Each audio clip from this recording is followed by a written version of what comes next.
Hello again. If you've forgotten our names, mine is John and this is Aaron. We're sending this video to you this time, first and foremost, to say a massive thank you to your school. It was a really impressive effort that you managed to raise £1,000 for Ride to Rescue. It will go a long way for helping us achieve this mission, and also will make a difference in a lot of children's lives. We've also been sent some questions by Miss Turner, and we're really impressed by them again. So we're going to take turns and answer the questions. Okay, the first question was, what has been the most amazing experience of your trip? And I'd say probably the thing that we've been blown away by is how friendly people are in different countries. Like, you might hear bad things in the media or bad things happening in each country, but we've really found that through every country we've gone to, everyone's really friendly, willing to help us out with directions, even food, a place to stay.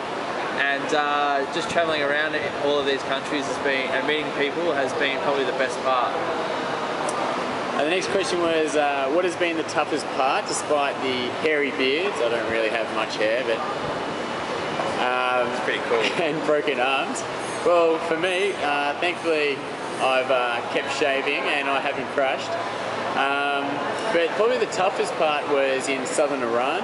Temperatures would hit 50 degrees Celsius by lunchtime, and it was also during their Ramadan period, where people in Iran, they don't eat between sunrise and sunset, so it's very hard to find any sort of drink or food. So we often found ourselves very dehydrated and really hungry, and we do eat a lot of food. Yeah. So for that month of Ramadan, which coincided with the time we're in Iran, was really tough.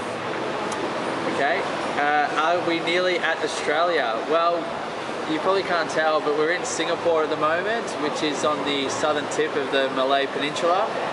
So from here, we're going to get a short flight to Jakarta, and then we've got 1,300 kilometres to go, which is about 800 miles, and then we get another short flight over the sea to Darwin, which is in the north of Australia. So we're only about maybe 3 or 4 weeks away, and then once we get to Darwin, we've got about 3 months to go. So we're really looking forward to it. Okay, are we enjoying it, or are we getting sick of riding a bike? That's a really good question. I don't think I'll ever not enjoy traveling. Every day is a new experience. You meet somebody new, you learn something about a new culture. But to be honest, it is pretty tough mentally, knowing every morning you have to wake up and get on your bike again and ride another 100 kilometres. So yeah, I suppose sometimes you do get a little bit sick of riding a bike, but I'm definitely not sick of the journey or the trip. It's better than working or going to school, I think, so you learn a lot more. What is it like crossing borders of different countries, and how do they know where you are? Okay, so one thing that we've actually had to plan on this trip is crossing the borders, because obviously being a citizen of another country, we've got to make sure that we have the right visas and can get across the border in the right amount of time, so we don't have to pay any fines, which is what we had to do in Thailand. But that just requires a bit more planning and a bit of judgment on our part. So we haven't had any problems crossing borders or anything like that. Everyone's been really helpful. So yeah, with a little bit of planning and organisation, we've been able to get through that very easily. Aaron actually, at every border crossing, he likes to lead the way too, so you often see him speed up to a border crossing, so it's good leadership by Aaron. Just very mature. Last question. Have you met many children on your journey, and if so, what impressions do you have of childhood in different countries that you visited? Yeah, I suppose that's one of the most amazing things about this journey, is that we have seen the way so many different people live.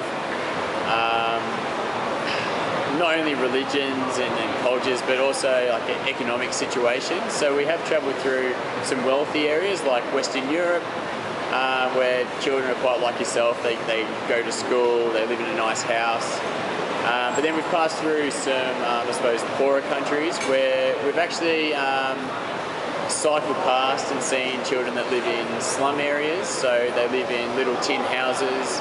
Often some children aren't even clothed, and not many of those children would actually attend a school purely because their families can't afford it.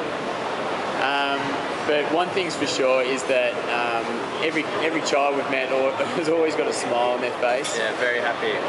They seem to have a knack of just seeing us coming, whether it's 300, 400 metres away. By the time we reach them, they'll be standing on the roadside waving, putting their hand up for a high five.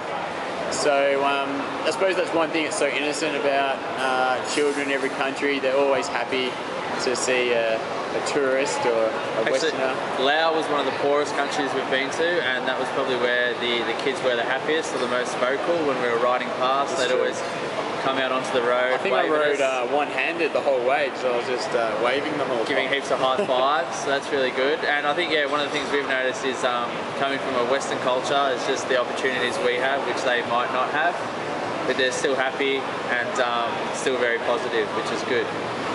So again, thank you very much for your support. It's very much appreciated. How's they do in this part of the world? 2 thumbs up in photos. So yeah, so thank you, and I'm sure you'll hear from us again, perhaps when we're in the outback.